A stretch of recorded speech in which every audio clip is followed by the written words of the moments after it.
नमस्कार, मी ऋतुषा कदम। या बुलेटिनमध्ये पुन्हा एकदा स्वागत आहे आणि सुरुवातीला एक महत्त्वाची बातमी आहे। शालेय शिक्षण मंत्री दादा भुसे शिक्षण विभागाचा पदभार स्वीकारण्यासाठी नाशिकवरून मुंबईला निघालेले आहेत। दादा भुसे मंत्रालयाकडे रवाना झाल्याची माहिती मिळते।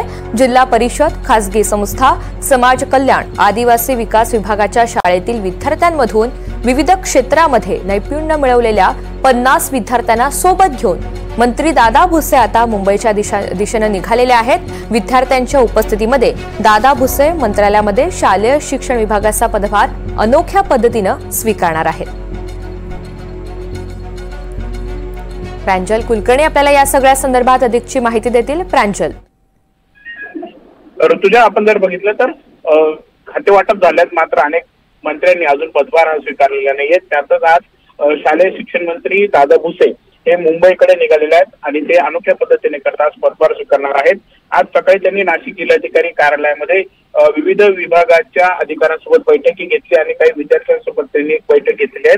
आणि सध्या आपण जर बघितलं तर नाशिक जिल्ह्यातील जिल्हा परिषद, खासगी संस्था, समाज कल्याण, आदिवासी विकास विभागाच्या शाळेतील विद्यार्थ्यांमधून विविध क्षेत्रामध्ये नैपुण्य मिळवलेल्या अशा 50 विद्यार्थ्यांना सोबत घेऊन ते आता मुंबईकडे मंत्रालयाकडे निघालेले आहेत। सध्या त्यांनी आता कचरा घाट हा खरं तर क्रॉस केला आहे आणि मंत्रालयामध्ये आज दुपारपर्यंत पोहोचणार आहेत आणि या विद्यार्थ्यांच्या उपस्थितीमध्ये ते आपला शालेय शिक्षण विभागाचा पदभार जे आहे ते स्वीकारणार आहेत।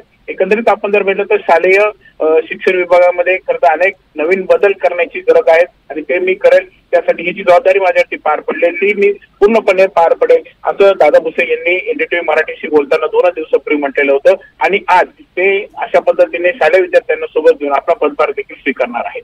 निश्चित। प्रांजल, धन्यवाद सविस्तर माहितीसाठी।